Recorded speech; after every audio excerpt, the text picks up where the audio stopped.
Bonjour à toutes et à tous, bienvenue pour ce 5e épisode de Pole Position, l'émission des juristes innovants dédiée ce mois-ci à la gestion de projets juridiques. J'ai le grand plaisir d'accueillir Christina Lazadjian, présidente et fondatrice de Imagine Legal Design et directrice générale de la Lawbox. Victor Biette de Villemeur, qui est product manager chez L'Oréal, et Romain Hasbrook, président et fondateur de RH Visuel. Donc, je vais vous laisser quelques mots pour vous présenter rapidement, si vous voulez. Honneur à toi, Christina. Bonjour à tous, ravie d'être parmi vous, bien entourée, dans un très beau lieu. Et je suis la présidente du coup d'Imagine. On accompagne les professionnels du droit sur tous leurs enjeux d'innovation, de transformation digitale, de revue de leurs pratiques métiers, les process. Et puis on travaille avec des directions juridiques, des cabinets d'avocats, des services publics pour améliorer l'expérience client au sens large. Très clair. Merci déjà de nous inviter. Très heureux effectivement d'être dans ce sujet-là qui est très très beau. Alors moi Victor, donc je suis product manager, je travaille chez L'Oréal. Donc quand je dis que je suis product manager, je développe des produits mais qui ne sont pas des produits cosmétiques comme on fait chez L'Oréal de manière assez classique.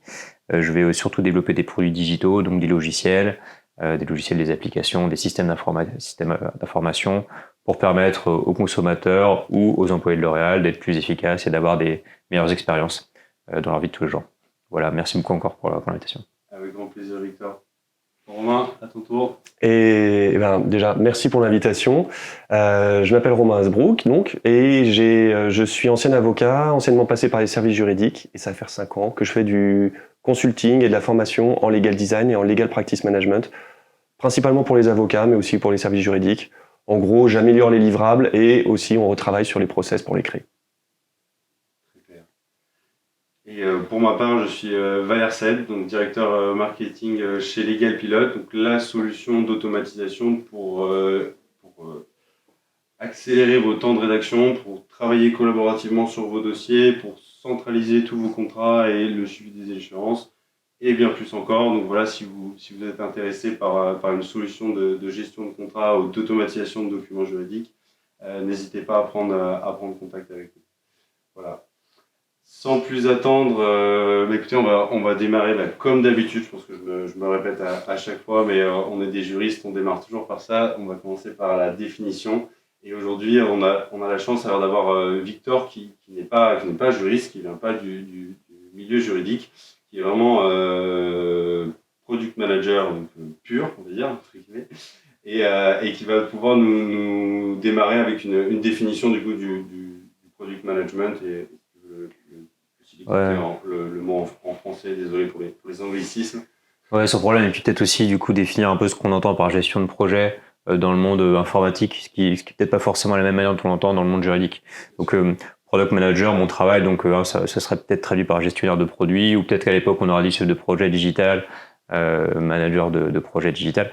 Donc ça va consister à développer, créer des applications informatiques. Donc les applications informatiques, c'est ce que vous avez sur vos smartphones, c'est ce que vous avez sur les sites web auxquels vous accédez, c'est ça du coup globalement. Et donc on va pouvoir en construire pour la vie de tous les jours. Donc aller sur Amazon pour commander des objets, et puis on va pouvoir l'utiliser aussi pour travailler au quotidien. Donc typiquement Legal Pilote qui est une application du coup pour des employés pour bosser.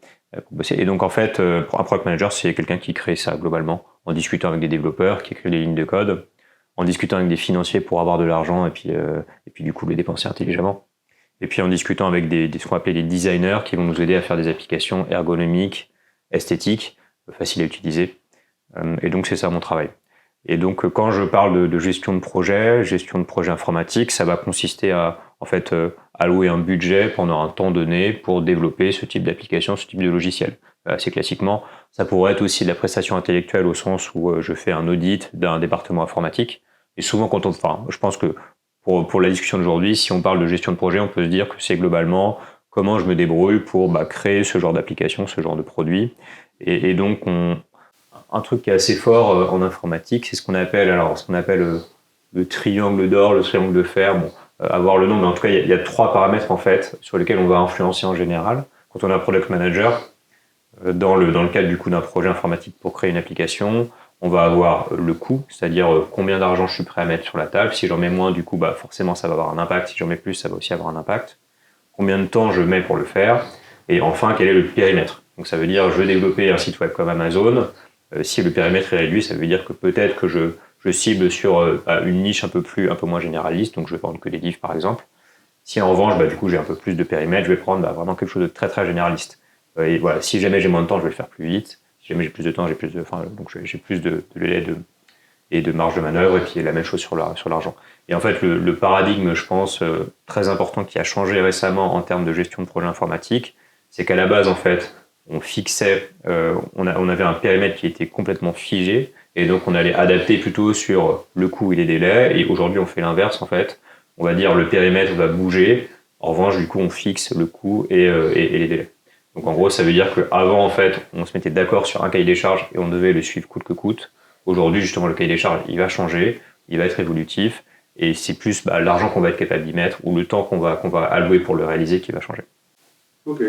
Très clair. Est-ce que vous voulez apporter des précisions sur cette première définition ou peut-être déjà passer un petit peu à la partie spécifique au juridique? Quels sont les défis vraiment spécifiques à la gestion de projets juridiques? Oui, alors en fait, classiquement, on va reprendre tous les codes de la gestion de projet. Alors, je pense que l'évolution dont tu parlais, Victor, c'est qu'aujourd'hui, on travaille beaucoup avec l'agilité, avec les méthodes agiles justement, et donc c'est ce qu'on va essayer de faire notamment dans les projets juridiques aussi, c'est de se dire aujourd'hui c'est quoi en fait les principes clés pour que on puisse mener un projet à bien. Donc on va avoir bien sûr la définition d'objectifs clairs et définis, de se dire qu'est-ce qu'on cherche à atteindre et ne pas se dire j'ai besoin d'un outil digital pour produire des contrats, ou j'ai besoin d'un chatbot, ou j'ai besoin d'un outil de management et de gestion d'interne. Donc, du coup, on ne part pas en fait de la solution, mais on part plutôt des besoins. Donc ça, c'est vraiment la chose la plus importante. Et c'est vrai qu'une des erreurs qu'on trouve en fait dans le juridique, c'est de se dire on est dans l'innovation, faut y aller, faut innover. C'est vrai que ces dernières années, dans le juridique, en fait, on parle beaucoup d'innovation, de transformation digitale, d'être les premiers à le faire, justement, que ce soit le premier cabinet à se mettre en place sur ces sujets-là ou la direction juridique. Et donc, on a souvent des demandes comme ça, de se dire on veut créer une appli. Ok, mais pourquoi vous voulez le faire? Et ils ne savent pas vraiment y répondre. Donc c'est vrai que ça, c'est extrêmement important de définir ses objectifs, de définir une équipe aussi. Qui est-ce qu'on intègre dans l'équipe pour ne pas travailler entre sachants, de ne pas rester entre juristes, mais avoir une équipe qui sera pluridisciplinaire, où on va consulter aussi des personnes qui seraient des parties prenantes connexes, mais qui seraient importantes à intégrer justement pour le succès du projet. Avoir justement un leadership qui serait fort, donc quelqu'un en fait qui mène la barque, qui vraiment a une vision bien précise et qui accompagne tout le monde sur les enjeux en fait pour mettre en place le projet. Et puis, effectivement, l'agilité, donc documenter tout ce qu'on fait, mais ça, on en parlera, je pense, tout à l'heure, de montrer la même vision, toujours. On va avoir forcément un chef de projet qui sera plus investi dans le projet, mais en fait, le succès d'un projet, en tout cas, pour nous, c'est vraiment l'équipe. Si on n'a pas une équipe qui est motivée, qui a envie d'être intégrée, qui est engagée et qui veut vraiment aller au bout, c'est très compliqué. Et c'est vrai que quand on installe un bon cadre sympa, où on a envie de travailler, où tout le monde s'entend, où on a les mêmes objectifs dès le début, ça c'est extrêmement important aussi. Et puis effectivement de s'amuser quoi. Je pense que ça on le dit pas souvent, mais c'est un gros point d'être heureux en fait, se retrouver en équipe et travailler sur les projets qu'on monte. Très clair, je partage tout à fait cet avis. En s'amusant, en travaillant, on peut tout à fait travailler bien, on peut travailler sérieusement. Sans se prendre au sérieux. Romain, est-ce que tu as des précisions à nous apporter Je dois en apporter 3. Oui, l'austérité n'est pas gage de qualité. C'est pas parce qu'on travaille en s'ennuyant et dans un cadre austère qu'on fait des trucs plus intelligents. Donc ça, tout à fait vrai. Je vais rebondir sur 2 choses. Dans mon expérience en entreprise, j'ai commencé, c'était au début des années 2010, j'ai commencé comme juriste et je suis devenu responsable de projet juridique. J'aurais adoré à l'époque avoir une vision aussi claire de ce que c'était que mon métier. Moi, j'avoue, je l'ai découvert en creusant un peu. Mais il y a une chose que j'ai vraiment vécue, c'est qu'on a fait évoluer mon poste parce qu'en gros, mes consignes ont changé. Mon travail, c'était plus de fournir un contrat. Mon travail, c'était plus de fournir une consultation, un conseil. Mon travail, c'était de dire, et c'est exactement ce qui a été dit et ce que tu as appuyé, Christina, c'est le côté, il y a un objectif clair, il faut l'atteindre, quels que soient les moyens. faut revoir le process d'admission des adhérents dans notre réseau. En fait, qu'est-ce qu'on va essayer d'éteindre comme incendie? En fait, on constate qu'en termes de contentieux, tous les ans, on perd tant d'argent parce qu'il y a des... Et on nous renvoie à la figure des erreurs qui ont été faites 10 ans avant, au moment de l'inscription dans les documents. Donc le but, c'est réduire l'argent qu'on dépense tous les ans en contentieux. Le but, c'est faut réformer le réseau pour éteindre ce risque juridique, accélérer ça, gagner plus d'argent ici. Les moyens juridiques, derrière, tu te débrouilles. Et du coup, on ne se définit plus de la même manière que sur la gestion de projets digitaux. Le but, c'est pas de dire on va faire une appli parce que ça fait cool. Ça veut dire que quand on est chef de projet juridique, notre métier, c'est pas de sortir de la consulte, c'est pas de sortir du contrat, c'est de régler un problème et ensuite les solutions qu'on va trouver entre. On aura des classiques, des fois sortir un contrat, mais des fois on va sortir des trucs complètement non orthodoxes, mais pas parce que ça faisait cool, mais parce qu'en fait on doit atteindre cet objectif. À la fin, au bout de 6 mois, on doit prouver, ou au bout d'un an, prouver que ce qu'on a fait, ça a réduit de 15% le nombre de gens qui résiliaient le contrat, ça a accélérer de 3 mois le cycle de clôture pour les commerciaux.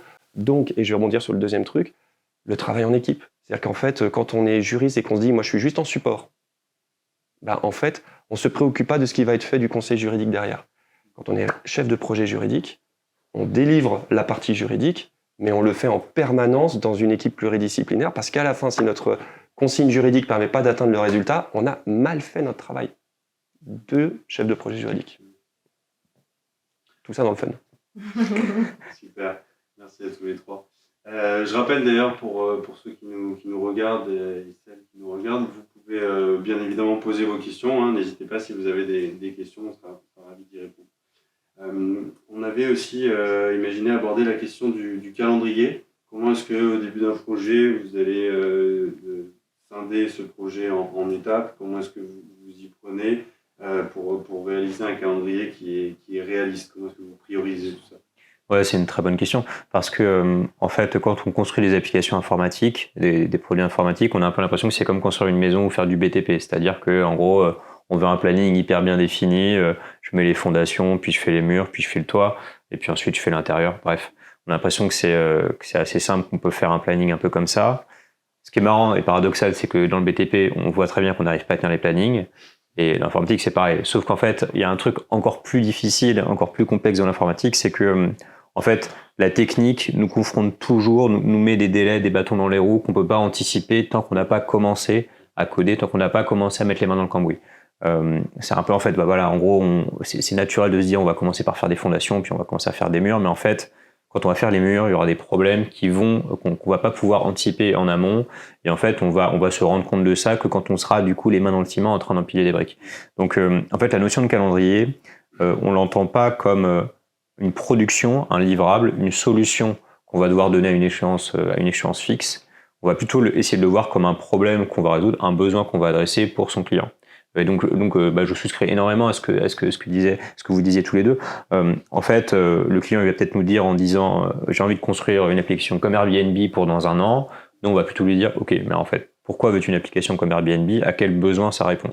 Et ensuite, on va essayer d'identifier le gros problème, le gros besoin derrière, et on va essayer de cadencer la valeur qu'on va lui apporter, ce qui va prendre la forme du livrable informatique, d'un produit informatique, mais en fait, on va plutôt essayer de se dire, je résous progressivement ce gros problème par des petits problèmes successifs les uns après les autres, et à la fin, ça va effectivement faire une solution informatique, ça va faire un logiciel, un truc auquel il va pouvoir accéder, mais justement, ce qui est important, c'est que, en s'étant demandé comment j'arrive à résoudre son problème, comment j'arrive à répondre à son besoin, je suis sûr de bien y répondre à la fin, là où en fait, s'il me dit, j'ai envie d'avoir un Airbnb, je vais construire un Airbnb, je vais voir mon avocat, je lui dis je veux un contrat pour faire ça, mais en fait je comprends pas pourquoi j'ai besoin de faire le contrat. Potentiellement le contrat il fonctionne pas à la fin, en tout cas il me sert pas. Donc c'est ça, exactement. Donc c'est vraiment cette idée de se dire je m'oriente sur la résolution du problème petit à petit de manière un peu incrémentale. Et aussi alors du coup, parlons d'un dernier point, c'est que c'est beaucoup plus responsabilisant et ça permet de donner beaucoup plus d'autonomie aux équipes, parce que les équipes, si vous leur dites fais ci, fais ça, fais-moi un mur de telle manière, c'est sympa, mais elles préfèrent qu'on leur dise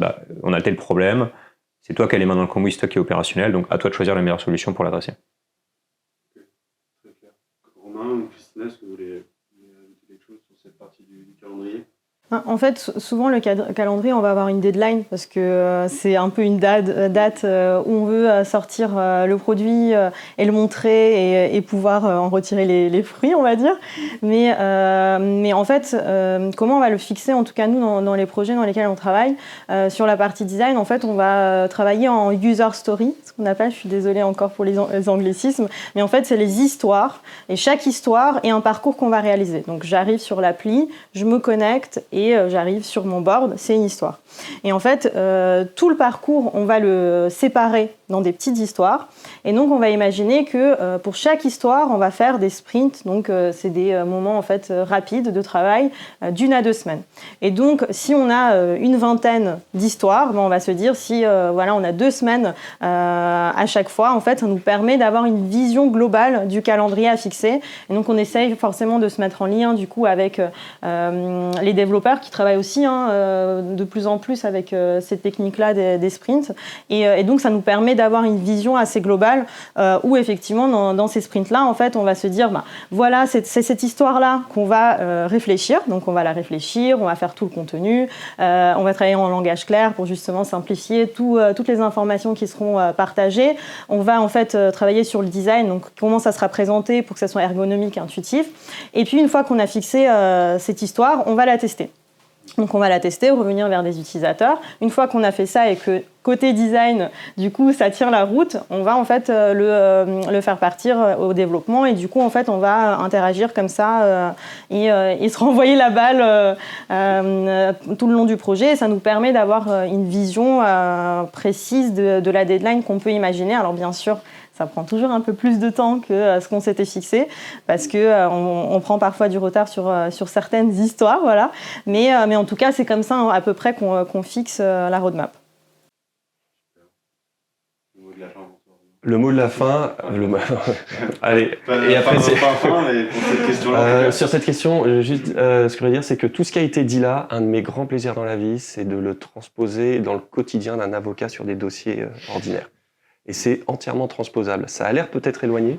Je vais essayer de faire juste les petits ponts, mais par exemple, dire faut faire un calendrier précis, mais tant qu'on n'a pas rentré dans la technique, on a l'incertitude, c'est exactement la même position qu'un avocat qui prend un dossier et qui dit tant que je ne suis pas commencé les recherches, je ne peux pas dire combien de temps ça va prendre, combien de temps je vais le facturer. Toutes ces questions que parfois certains avocats considèrent comme indépassables en droit, nous, c'est pas comme les autres professions, il y a de l'incertitude. L'intervention de Victor montre que dans plein d'autres métiers, on est obligé de partir avec une contrainte de budget, une contrainte de temps et une incertitude entre les deux. Et toutes les techniques de gestion de projet, la notion de passer par des stories, ces étapes intermédiaires, c'est des techniques qui ont été développées dans d'autres lignes de métier pour justement circonscrire ce problème, cette difficulté, ce problème d'ingénieur de je dois arriver à telle date et le problème doit être réglé. Par contre, j'ai énormément de choses qui peuvent se passer, d'incidents qui peuvent se passer. Eh bien, moi, une partie de mon métier, c'est de piller ces bonnes idées-là et les adapter pour permettre à un avocat, de façon très simple, de réussir à proposer une facture au forfait qui soit à la fois réaliste et qui ne le mette pas en danger. Donc voilà, c'est juste pour dire que toutes ces techniques-là, c'est pas un monde étranger aux avocats, aux juristes, c'est complètement transposable. Et le deuxième truc, c'est la notion de story. Je la trouve très intéressante. Je vais donner un tout petit exemple. Un avocat voit un client qui arrive, entrepreneur qui dit j'ai un problème avec un fournisseur, il respecte pas son contrat. Un partenaire respecte pas son contrat. Deux façons de l'aborder. La façon de l'aborder que de moins en moins d'avocats ont, parce que ça commence vraiment à un petit peu à se répandre comme idée, mais beaucoup d'avocats vont dire réflexe, je vous fais une mise en demeure, on va attaquer responsabilité, puis on va faire du précontentieux, puis du contentieux. Parce que mon métier, c'est avocat, c'est attaquer les gens. Le réflexe d'un avocat qui s'intéresserait à la gestion de projet serait de passer par le biais de la story. Au bout du compte, qu'est-ce que tu veux ? Et beaucoup d'avocats commencent à dire, mais moi, notamment avec le fait que beaucoup d'avocats se spécialisent dans les mardes, mais aussi que beaucoup d'avocats commencent à dire, moi je m'intéresse à la stratégie, beaucoup d'avocats en droit du travail prennent maintenant la dimension marque employeur, communication comme un élément de leur métier. Ils vont dire la story c'est quoi ? La story c'est de pousser ton partenaire à, ou de faire en sorte que tu continues à avoir le même flux d'entrée, le même service qui t'est apporté parce que toi tu as des clients derrière, quel que soit le partenaire. Et ben dès qu'on passe, c'est peut-être pas la notion de storytelling que tu vas voir, mais quand on essaie de la transposer à un avocat sur un sujet simple comme ça, c'est de dire ok, le but c'est ça, si la story c'est ça, quel est le meilleur moyen? Et là, d'un coup, on ouvre les possibles et on commence aussi à se dire, on va peut-être faire du legal design sur les différents moyens qu'on va utiliser. Et du coup, si je peux me permettre une petite expression, j'adore ce que tu dis, j'aime beaucoup, parce qu'en fait, aussi pour un peu rendre à César ce qu'est à César, en fait, l'informatique, la tech, c'est aussi beaucoup inspiré en fait des méthodes du Lean qui viennent de l'industrie. Donc on va dire c'est Toyota post Seconde Guerre mondiale. Et en fait, c'est une notion un petit peu de se dire je vais apporter de la valeur, donc résoudre un problème avant d'apporter une solution. En fait, c'est vraiment l'industrie donc automobile qui est inventée dans les années 50-60 et en fait qui ensuite s'est globalement exporté aux États-Unis et puis est arrivé dans l'informatique avec l'agile qui s'est beaucoup inspiré de ça. Et du coup derrière du coup, c'est très bien derrière que ça influence les endroits, mais c'est vrai qu'en fait, ça vient de ça à la base, et donc ça vient de cette industrie-là, et donc c'est aussi, voilà, c'est très positif, je pense, qu'il y a un peu cette transversalisation de ces bonnes pratiques entre différentes industries. Pour ceux qui passent le pas et qui démarrent et qui se lancent dans la gestion de projets, de la gestion de projet ou gestion de projet juridique, quels sont les principaux risques, quelles sont les principales erreurs que vous rencontrez quand vous accompagnez des clients, quand vous les mettez quand ils démarrent un projet? Quelles sont les choses que vous entendez régulièrement et vous dites non, on va pas faire comme ça, on va faire autrement? Qu'est-ce que vous rencontrez le plus régulièrement comme écueil? La première chose que je disais du coup au tout début, c'est de pas identifier le bon besoin. Ouais. Donc nous on cite souvent Einstein qui disait si j'avais 1 heure pour résoudre un problème, je passerais 55 minutes à définir la question et 5 minutes à le résoudre. C'est exactement ça, de bien creuser en fait le besoin, la cible, pour qui on le fait, c'est quoi nos objectifs, bien travailler sur cette étape-là, donc de cadrage. Tout ce qui a trait aussi à la conduite du changement. Je pense que c'est hyper important dans le juridique, parce que c'est vrai que toutes ces notions, c'est quelque chose de très nouveau, et le changement, souvent, dans le juridique, fait peur.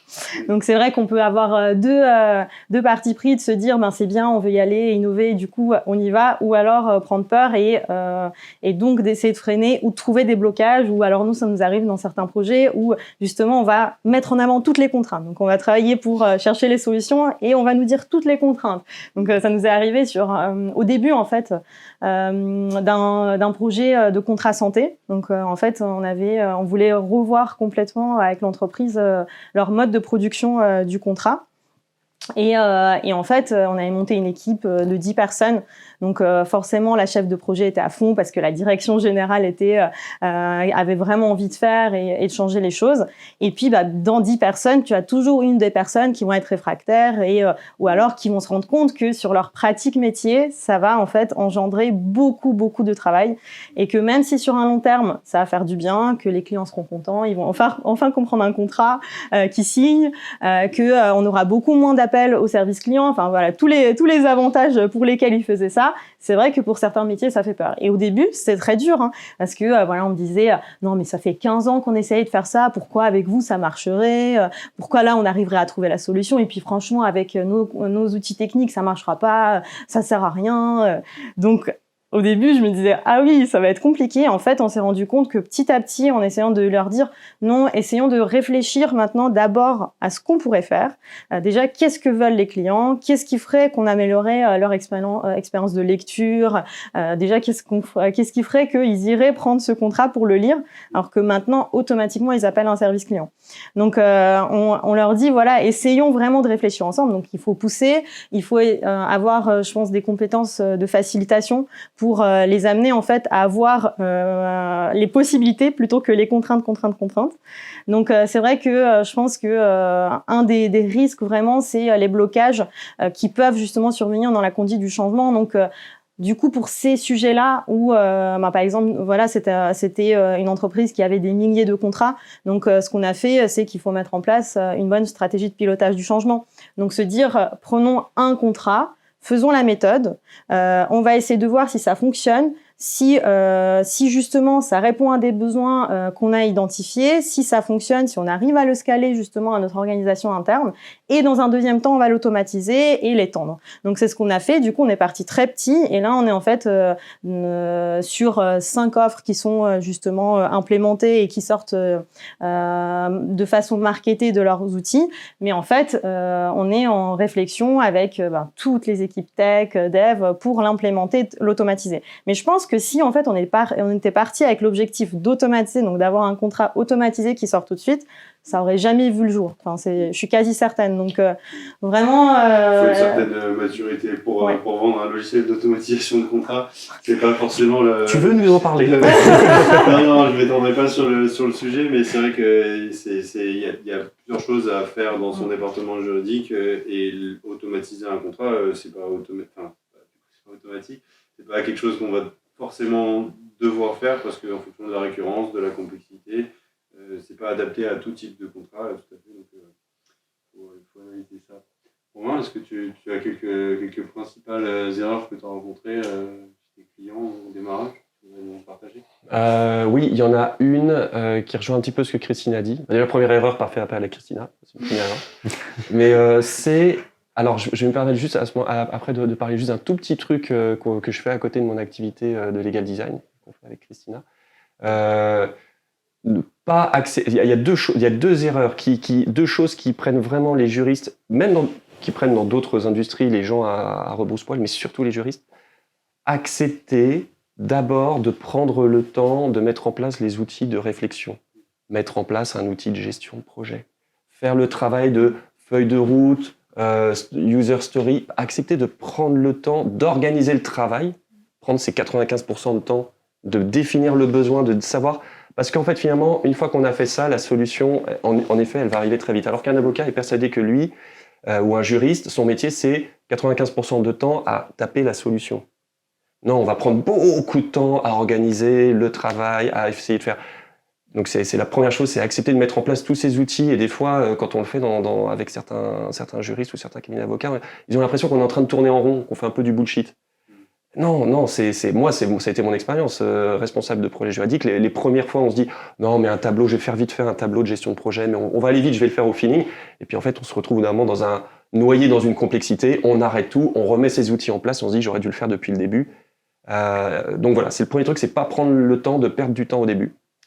Et le deuxième truc, c'est intégrer comme part de son métier la notion d'erreur.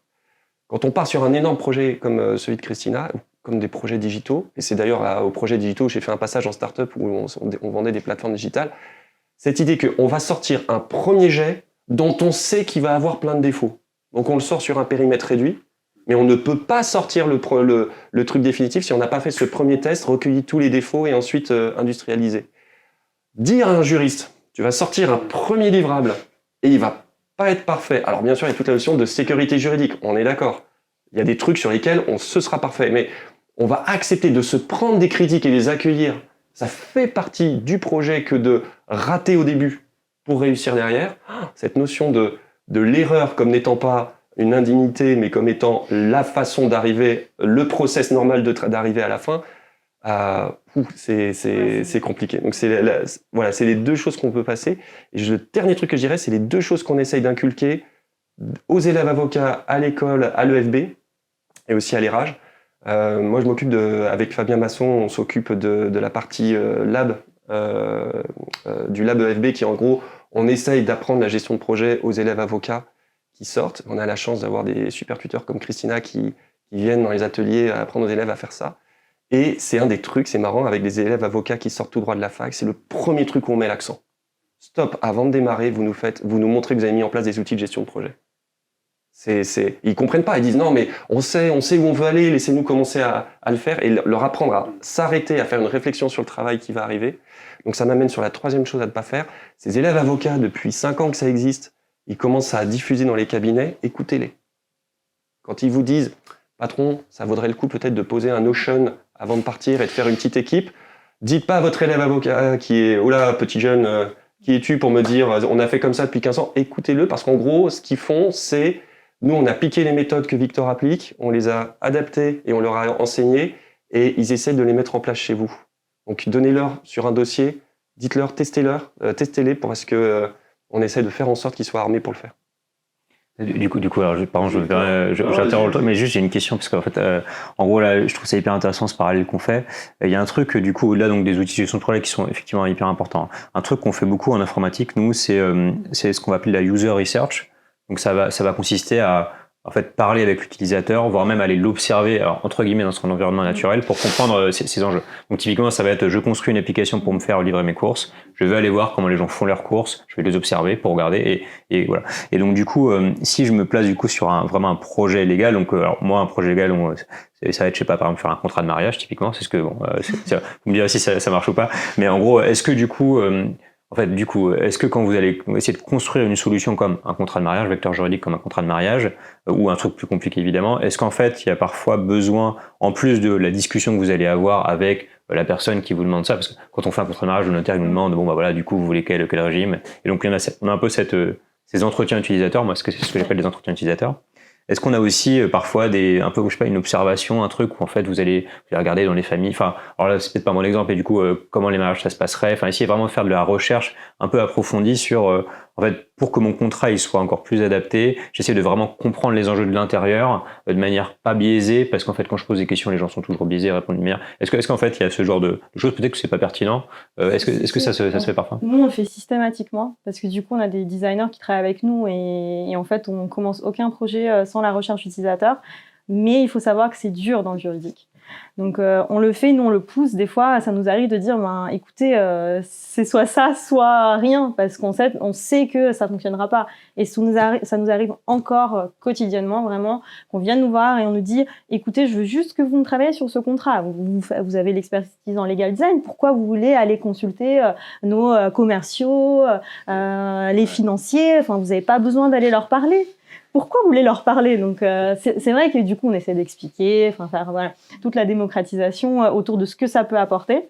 Et en fait, ils s'en rendent compte dès qu'on le teste. C'est que ça nous est déjà arrivé où, au début, ils étaient très réticents. Ils disaient, mais les clients, ils ont pas le temps. Ils ont déjà pas le temps de nous répondre pour nous envoyer des documents, nous envoyer des informations. On peut pas leur demander de répondre à nos questions pour créer un nouvel outil ou quoi. Et du coup, on leur dit non mais essayez, vous allez voir. Et les clients sont très contents en fait. Donc du coup, ils se rendent compte que en fait les clients ils sont contents parce qu'ils ont l'impression de participer à quelque chose qui va servir finalement à eux. Et c'est vrai qu'ils se rendent compte que en fait les retours qui sont faits justement en test par exemple sont hyper efficaces et leur permettent justement de produire des choses beaucoup plus pertinentes. Donc ça marche une fois qu'on leur a fait mettre les pieds dedans, qui sont pas d'accord au début mais on pousse et du coup après ça fonctionne. Mais c'est vrai qu'on le fait parce que oui c'est un des en tout cas pour nous c'est un des éléments les plus importants justement d'une bonne démarche agile de gestion de projet. Mais ouais, c'est dur. C'est la grosse étape. Moi, je travaille avec pas mal de services juridiques de banque. J'ai le plaisir de voir que sur ce secteur, ça commence à devenir assez naturel de dire on va aller demander à nos destinataires. Je crois que dans les directions, ils mettent un peu le paquet sur les formations pour inclure cette culture de on va demander à nos destinataires si ce qu'on fait les satisfait ou pas. Mais quand on va dans un cabinet d'avocat, convaincre un avocat d'aller vers ses clients pour lui dire dis-moi, tu pourrais me dire tout ce que je fais de mal et tout ce qui ne me plaît pas dans ce que je fais pour que je m'améliore. Il y a les avocats solo-entrepreneurs, les petits cabinets de plus en plus le font, de plus en plus. Dans un gros cabinet, un associé qui va aller se vanter avec ses co-associés, dire vous savez quoi, j'ai interrogé 5 de mes utilisateurs et ils m'ont cassé ça, et je suis hyper content parce que maintenant je sais où je dois aller.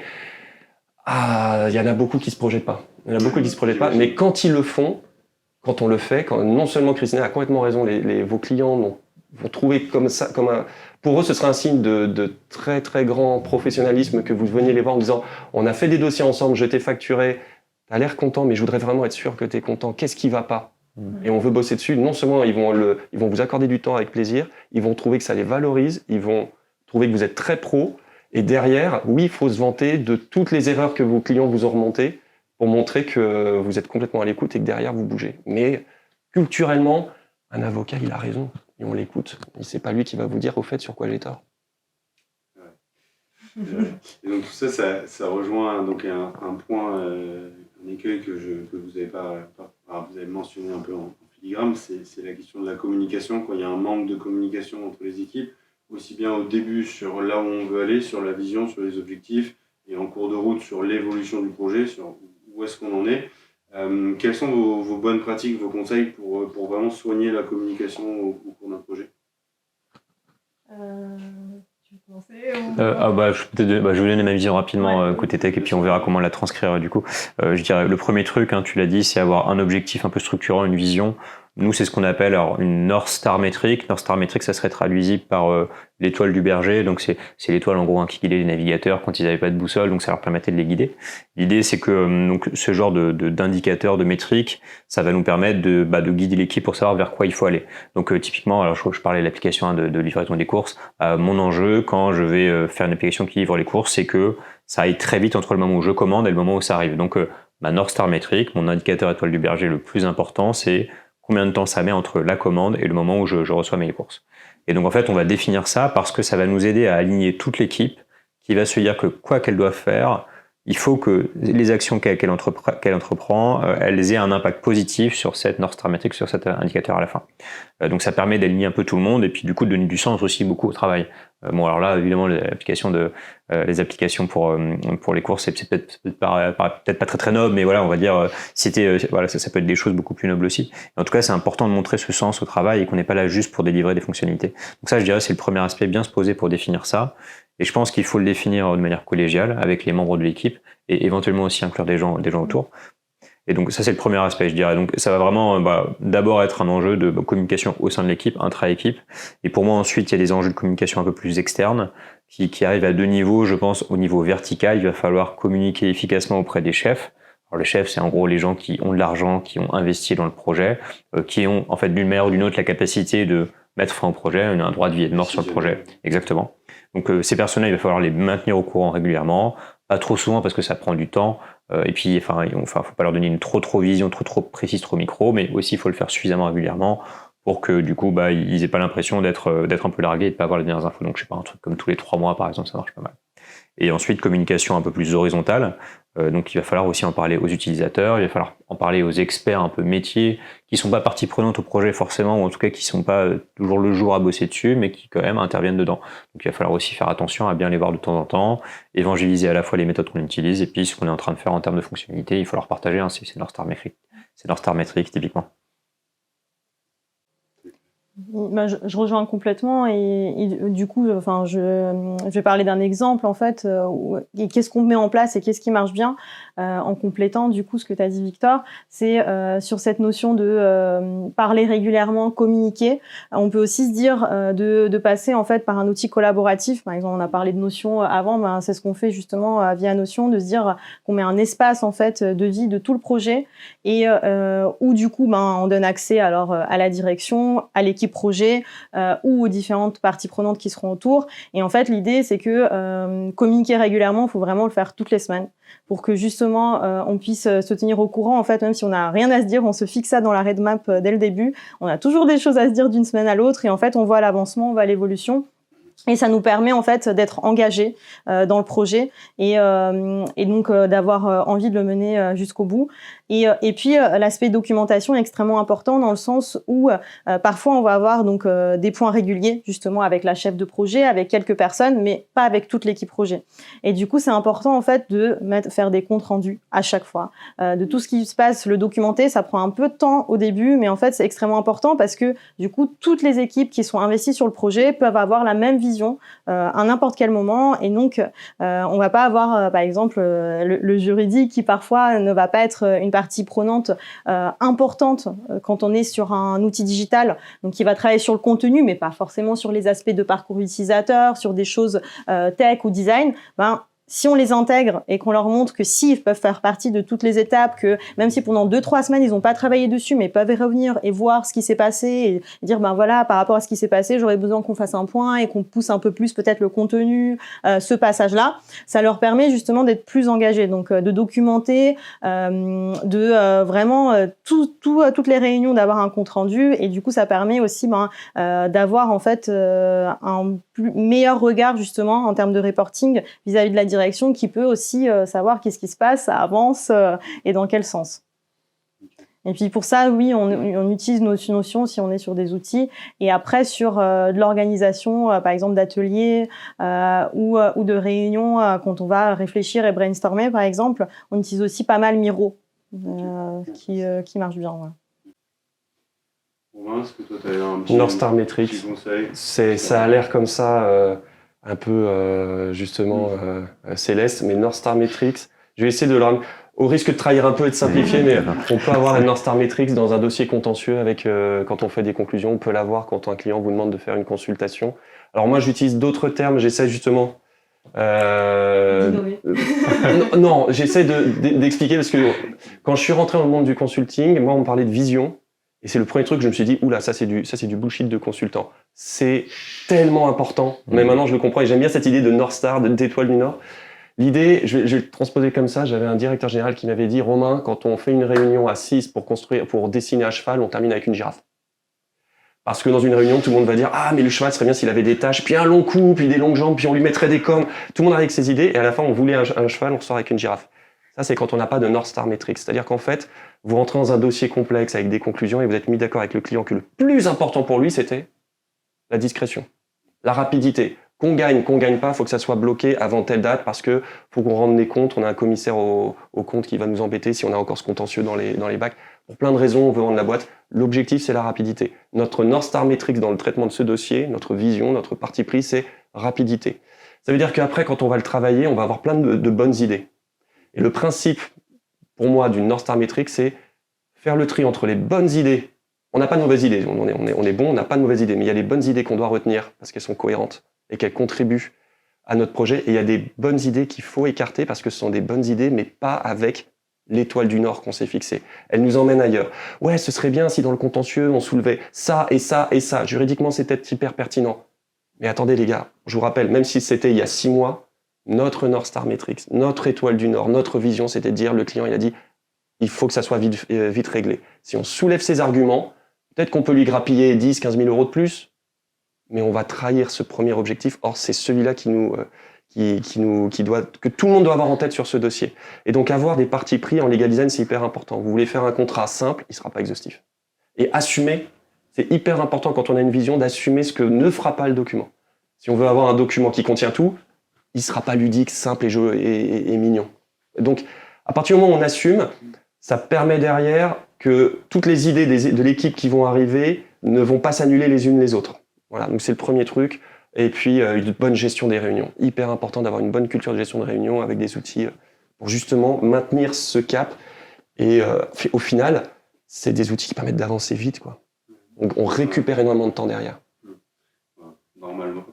Très normalement, je vous rejoins tout à fait sur la question des outils. Et l'idée, en fait, c'était vraiment de centraliser au maximum les documents, les échanges, les notes qui concernent le projet, de documenter. C'est extrêmement important, ça prend un petit peu plus de temps. Mais après, du coup, quand on a besoin de revenir sur quelque chose qui a été décidé il y a 6 mole si vous documentez toutes vos réunions, déjà, vous pouvez y revenir.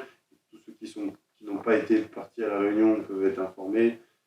Tout le monde gagne un peu du temps, donc c'est vraiment important d'avoir ces outils qui permettent de faire ça. On a des outils modernes aujourd'hui qui le font, des outils en plus qui vont au-delà, qui éliminent l'action manuelle. J'ai plus besoin d'aller prévenir un collègue que j'ai fait ça, parce que une action dans l'outil va déclencher une notification à mon collègue, et ça va se faire naturellement. Ça élimine la charge mentale des équipes sur ces sujets, et ça évidemment améliore la communication, puisque tout est transparent et automatisé. Donc ouais, je vous rejoins tout à fait sur ce point des outils. Je me permets de rajouter juste un petit truc. Le fait qu'il y ait des outils, des comptes rendus et qu'on puisse retrouver justement cette North Star Metrics grâce à une bonne gestion des réunions, ça permet aussi dans le management d'éviter les conflits. Quand vous pouvez dire à quelqu'un, tu te bats pour une idée mais on va l'écarter parce que regarde, dans telle réunion, on avait dit que c'était ça notre étoile du Nord et qu'en fait ton idée elle est bonne mais elle n'est pas concordante avec notre étoile du Nord, ça permet à un manager de dire à quelqu'un, je ne rejette pas ton idée parce que c'est moi le boss, je la rejette parce que dans le projet, elle n'a pas sa place. Et ça permet à quelqu'un de dire, ah ok, d'accord, je comprends. Et donc en termes de management, ça apporte aussi beaucoup de choses positives. Surtout qu'en plus, quand la North Star, on l'a défini de manière collégiale, donc il y a un côté, en fait, on a défini un peu démocratiquement notre propre règle, et en fait, on se la réapplique, mais du coup, il n'y a rien d'arbitraire, d'autoritaire dedans. On a décidé de se mettre ça comme objectif, et voilà, c'est pour cette raison. Et si je peux rajouter, Bien sûr, en termes de oui. sécurité juridique, c'est hyper important aussi. Nous, ça nous est arrivé. Donc, en fait, on a travaillé sur le contrat santé dont je vous parlais tout à l'heure, sur tous les renvois. Il y en a certains qu'on a supprimés, mais de façon collégiale, donc avec la direction juridique, avec toutes les équipes. Et donc, on revient 1 an après. Et du coup, on est en train de retravailler quelque chose qui n'a rien à voir avec les renvois. Et donc, il y a quelqu'un qui dit « Mais pourquoi ce renvoi Je me rappelle qu'on avait un renvoi qui traitait ça. Pourquoi il n'est plus là ?»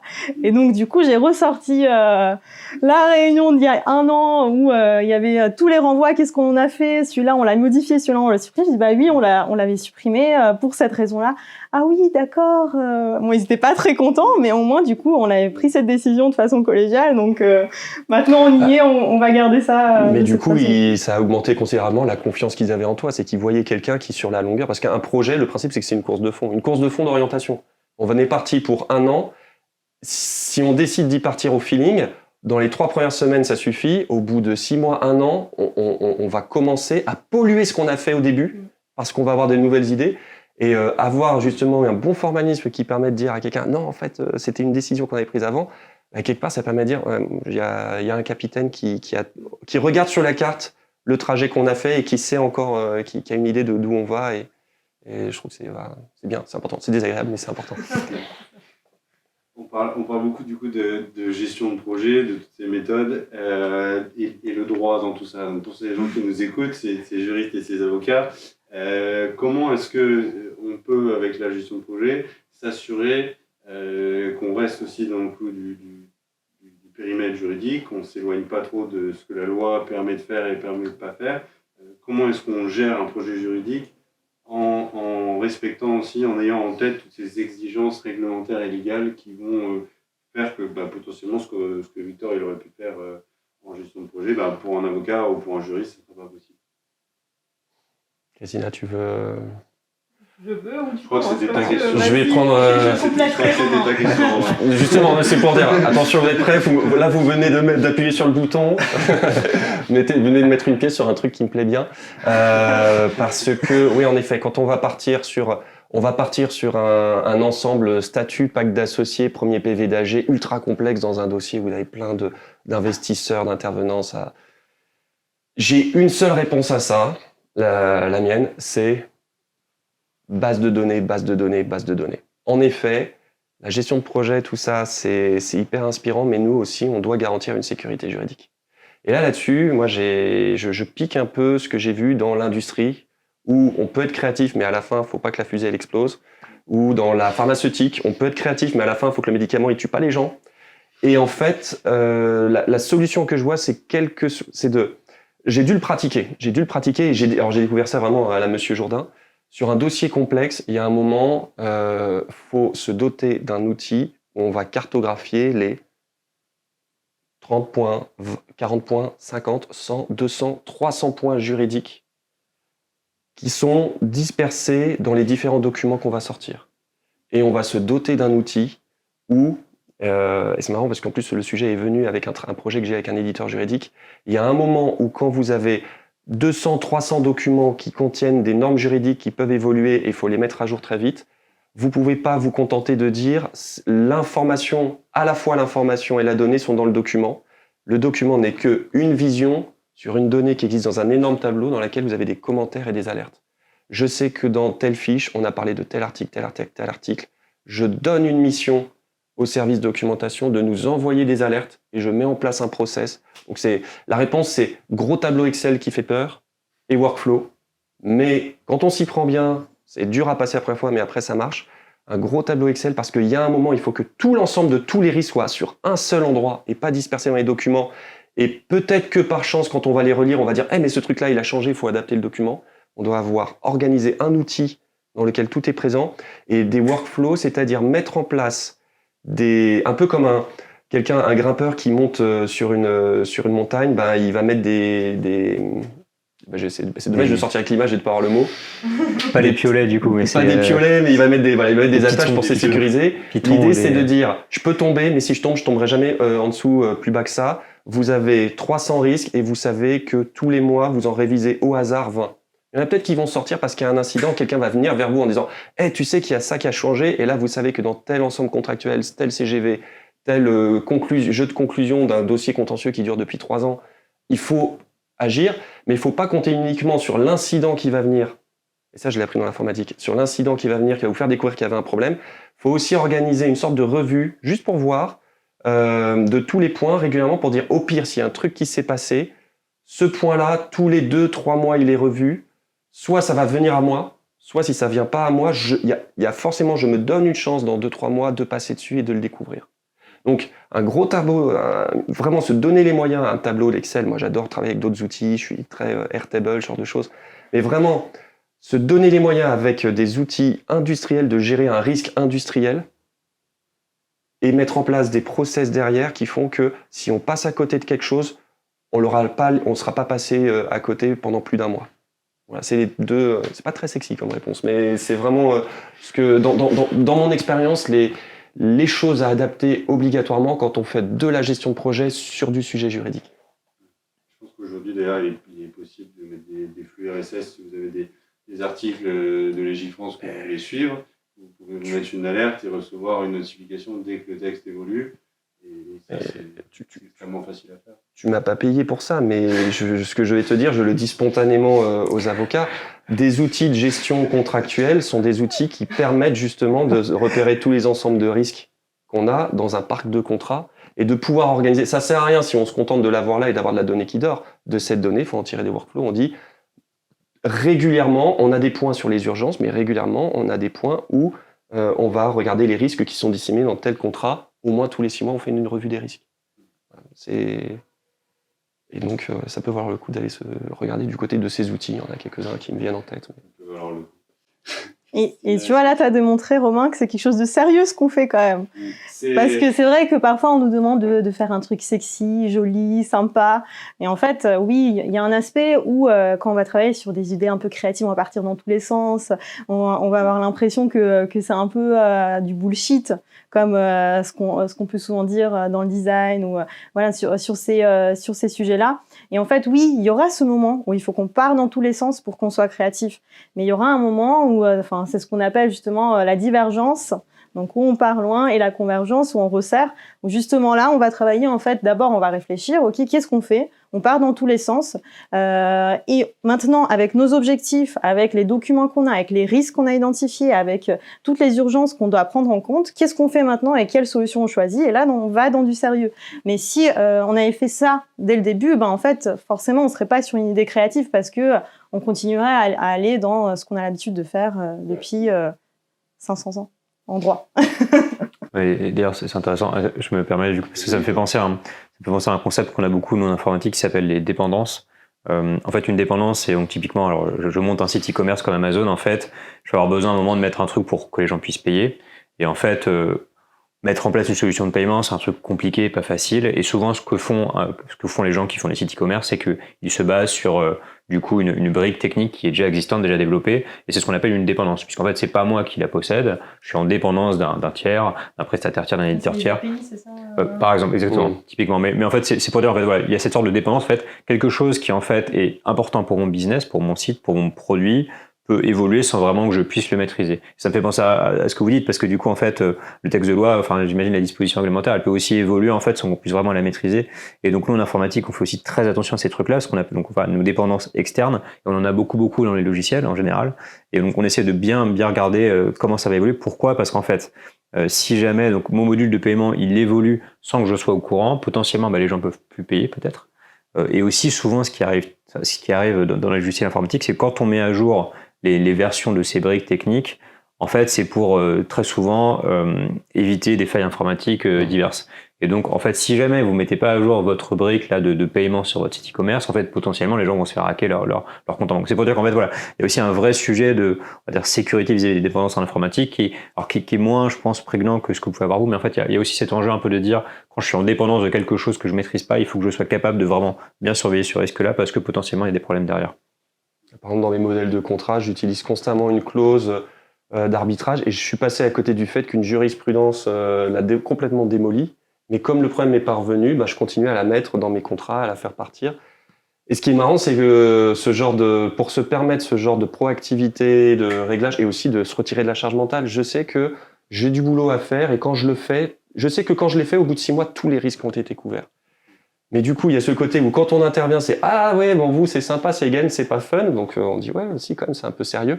Et quand on arrive en disant bon les gars, maintenant sérieusement, on peut pas gérer cognitivement 90 points de risque dans un document noyé dans un document Word de 70 pages. C'est humainement pas possible de les avoir en tête et de les gérer en se disant c'est dans le Word et de temps en temps quand je vais lire un truc, ça va me sauter aux yeux. Quand on commence à sortir les moyens techniques piqués à l'informatique, surtout à devoir mettre en place des process qualité dans l'informatique. Donc j'ai dû me renseigner dans le sujet, et quand on se met à mettre en place, ok, on va se doter d'un outil, des process, des workflows, d'un coup, il y a le mouvement inverse de wow, mais attendez, non, nous c'est Word. Et donc il y a ce mélange de, pour se permettre de la créativité et du fun, il faut mettre en place des outils qui permettent ensuite d'être tranquille. Mais il faut faire cette première étape. Et ouais, donc c'est un mélange de grande créativité, mais aussi de technicité.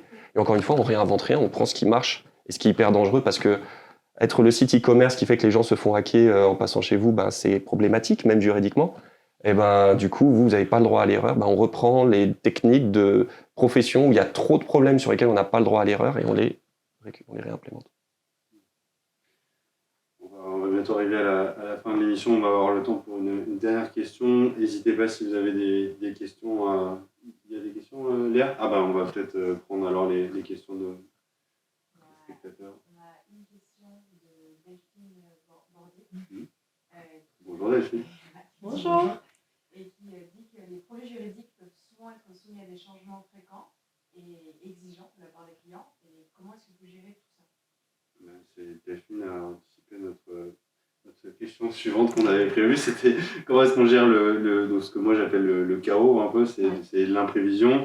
On peut dire, pour avoir été dev pendant 3 ans, moi, quand on commence dans ce qu'on appelle les sprints, au début, on demande au dev combien de temps est-ce que tu vas mettre, combien de points tu alloues à cette tâche, et ça veut dire évaluer la complexité.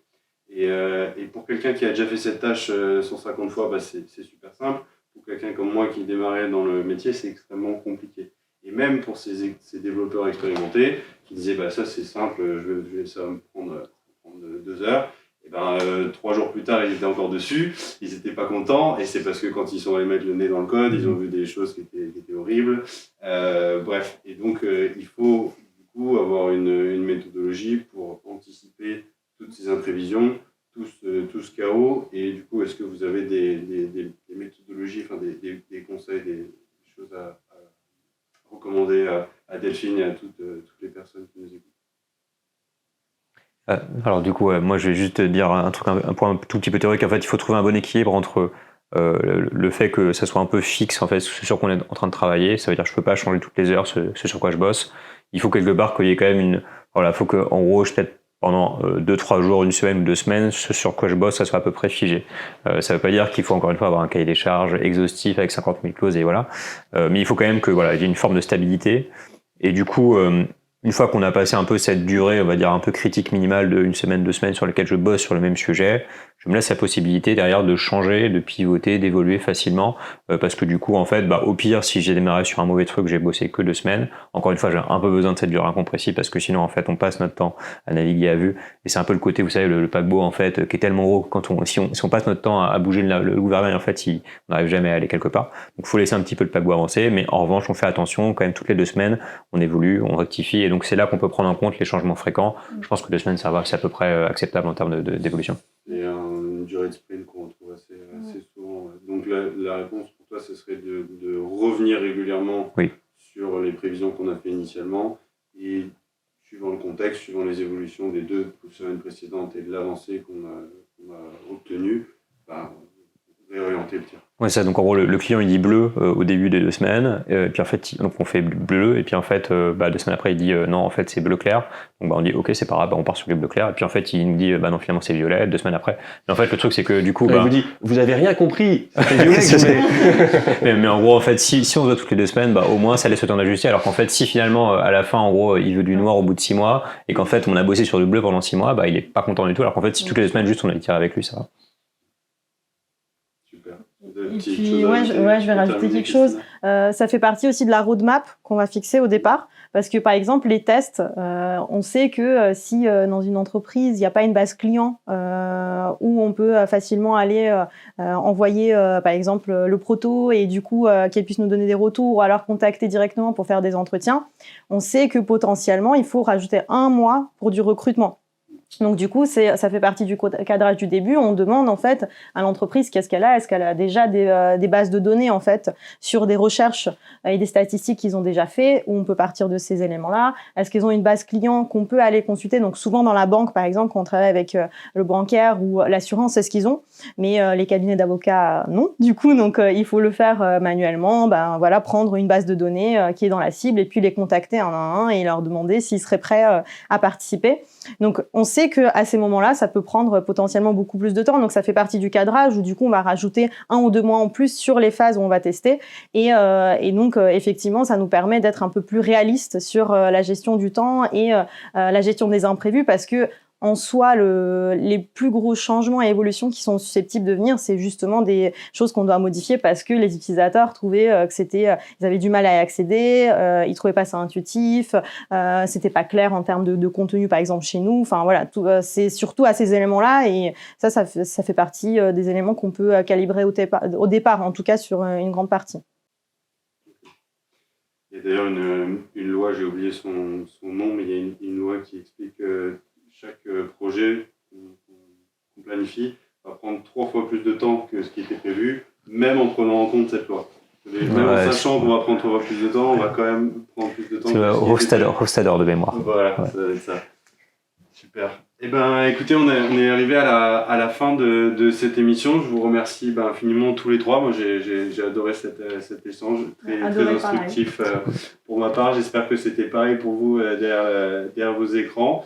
On vous donne rendez-vous le mois prochain, ce sera le vendredi 30 juin de mémoire, avec Ambre Nataf, fondatrice du Juriste de demain, et Stéphane Baller, qui est avocat of counsel chez De Gaulle Florence et Associés, qui est un des fondateurs du DU, du diplôme universitaire des transformations juridiques, technologiques du droit et Legal Tech, qui viendront donc du coup pour le thème, ce sera la formation initiale et continue des juristes et des avocats. Voilà, on vous donne rendez-vous le mois prochain et en attendant, n'oubliez pas de rester curieux et de découvrir de nouvelles façons d'optimiser votre pratique. Romain, est-ce que tu me permets juste de dire, si vous êtes intéressé par la gestion de projets juridiques, le 15 juin, on a une sélection des meilleures équipes du Lab EFB, des élèves avocats que Christina et que d'autres entraînent, qui vont vous faire des pitchs de leurs projets juridiques, mais pitchés en mode projet et en mode start-up.